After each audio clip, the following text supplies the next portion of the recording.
Right now, the entire world is watching the Middle East.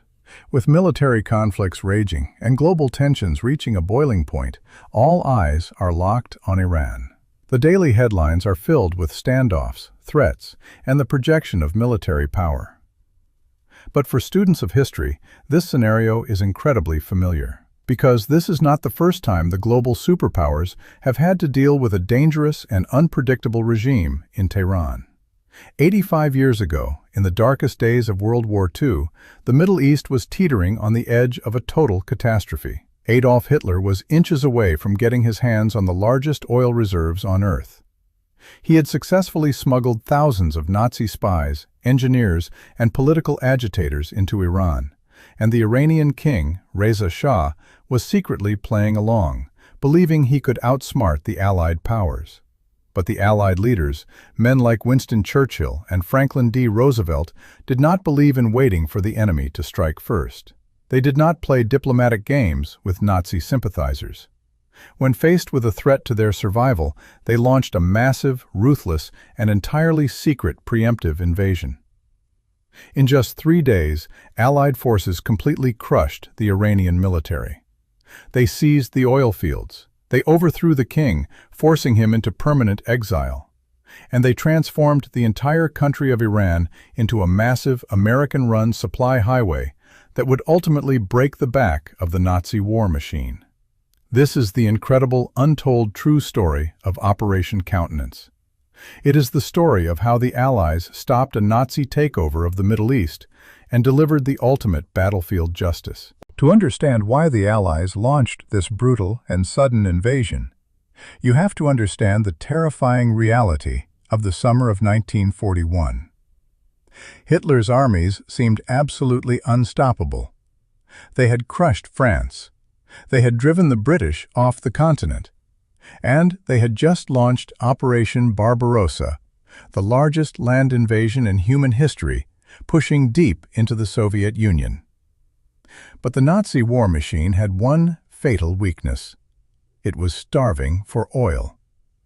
Tanks, bombers, and submarines cannot conquer the world without fuel. Hitler desperately needed a massive, uninterrupted supply of petroleum to finish the war. He looked toward the Middle East. Specifically, he looked at Iran. At the time, the southern Iranian city of Abadan was home to the Anglo-Iranian Oil Company. It was the single largest oil refinery on the planet. For the British Royal Navy, the Abadan refinery was the lifeblood of their entire military operation. If Hitler captured it, or if his agents even managed to sabotage it, the Allies could lose the war in a matter of months. A fleet without fuel is just floating steel. The man sitting on the Iranian throne was Reza Shah Pahlavi. He was a former military commander who had seized power in a coup 2 decades earlier. He officially claimed that his country was strictly neutral in the global conflict. But British and American intelligence agencies knew the dark truth. Throughout the 1930s, Reza Shah had built deep economic and political ties with Nazi Germany. Germany had become Iran's biggest trading partner. But it was not just about building factories or trading goods. Hitler's military intelligence agency, the Abwehr, had heavily infiltrated the country. Hundreds of German operatives, posing as engineers, businessmen, and tourists, were crawling all over Iran. They were mapping the strategic roads. They were inspecting the critical railways. They were spreading pro-Nazi propaganda in the streets of Tehran and attempting to radicalize local politicians against the British. Allied intelligence intercepted chilling reports. These German sleeper cells were preparing to blow up the Abadan oil refinery. They were stockpiling weapons and organizing local militias to launch an armed uprising the moment German troops reached the Caucasus Mountains, which sat just north of the Iranian border. Winston Churchill was not a man who tolerated existential threats. The British and Soviet governments delivered a harsh, non-negotiable ultimatum to Reza Shah. They demanded that he expel all German nationals from Iran immediately. He was told to send them back to Europe or hand them over to Allied authorities. Reza Shah arrogantly refused. He believed his modernized army could deter any threat. He believed that the Zagros Mountains provided an impenetrable natural fortress. Furthermore, he was convinced that the Allies were too busy fighting Hitler in Europe to worry about the Middle East. He told the British and the Soviets that Iran was a sovereign nation, and absolutely no foreign power would dictate who could live inside his borders. It was a catastrophic miscalculation. Churchill and Stalin did not send another diplomatic note. They sent the military. The invasion was codenamed Operation Countenance. It was designed to be absolute, overwhelming, and terrifyingly fast. There would be no drawn-out negotiations. There would be no mercy for anyone harboring Nazi agents. At exactly 4 o'clock in the morning on August 25, 1941, the hammer fell. From the north, tens of thousands of Soviet troops, backed by heavy armor and artillery, smashed across the Iranian border in 3 massive columns. Soviet bombers appeared in the sky at first light. They devastated Iranian airfields, destroying the Iranian fighter planes on the tarmac before their pilots could even start the engines. Simultaneously, from the south, British and Indian forces launched a massive amphibious and land assault. The Royal Navy struck the Persian Gulf. British warships sailed directly into the Iranian ports under the cover of darkness.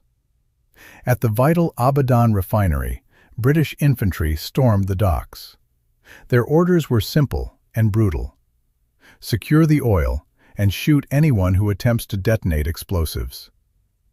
An Iranian coastal warship, the Babur, attempted to turn its guns on the British fleet at the port of Khorramshahr. It was a foolish act of defiance. The Royal Navy opened fire immediately. Within minutes, the Iranian ship was blown out of the water, its wreckage sinking into the harbor. The ports were secured before the sun even fully rose. Meanwhile, British armored columns crossed the border from Iraq, tearing through the Iranian desert. Gurkha regiments and British infantry advanced rapidly, crushing any Iranian military units foolish enough to stand their ground. Reza Shah had spent 16 years building his military. He had purchased modern rifles, artillery, and tanks. He firmly believed his forces could hold off an invasion for months. He was completely wrong. Faced with the hardened, combat-tested veterans of the British and Soviet armies, the Iranian defense entirely evaporated. The technological and tactical superiority of the Allies was overwhelming. Entire Iranian divisions simply abandoned their posts, dropped their weapons, and fled into the desert. Communication lines were severed. The national command structure collapsed in a matter of hours. The war lasted exactly 3 days. By August 28th, the Iranian generals were begging for a ceasefire. The Allied forces had secured the oil fields. They had secured the national railways, and their armored columns were marching directly on the capital city of Tehran. Reza Shah was trapped. The British and Soviets marched into his capital and gave him one final, humiliating order: step down. The man who had arrogantly defied the Allied powers, the man who had allowed Nazi spies to operate in his backyard, was forced to sign his own abdication papers. He was stripped of all his power, placed under armed guard on a British ship, and exiled to South Africa, where he would die a broken man just a few years later. The Allies placed his young, inexperienced 21-year-old son on the throne as a cooperative figurehead. With the government overthrown, the Nazi spies hiding in Iran were hunted down without mercy. British intelligence officers kicked in the doors of German safe houses across Tehran. The sleeper cells were dismantled, the weapons caches were seized, and the threat to the global oil supply was permanently eliminated. Hitler's dream of conquering the Middle East was dead. But securing the oil was only phase one of the Allied master plan. What happened next is one of the greatest and most forgotten American military achievements of World War II. With Iran firmly under Allied control, a new and desperate mission emerged. The Soviet Union was bleeding to death on the Eastern Front. Millions of Russian soldiers were dying trying to hold back the German war machine. They desperately needed American weapons, American food, and American trucks to survive. But the supply routes were closing. The oceans were swarming with German submarines. The Arctic convoys were a freezing death trap where thousands of sailors had already lost their lives. The Allies looked at the map. They realized they could use the newly conquered territory of Iran to build a massive overland supply route. They called it the Persian Corridor. And to build it, they called in the Americans. In 1942, the United States established the Persian Gulf Command. Over 30,000 American soldiers were deployed to the heart of Iran. But these were not infantrymen. These were the unsung heroes of the Second World War. They were United States Army engineers, railway operators, master mechanics, and heavy truck drivers. They were boys from farms in Ohio, steel mills in Pennsylvania, and ranches in Texas, suddenly dropped into one of the most hostile and unforgiving environments on Earth. The conditions they faced were literal hell. In the southern deserts of Iran, summer temperatures regularly reached 140 degrees Fahrenheit.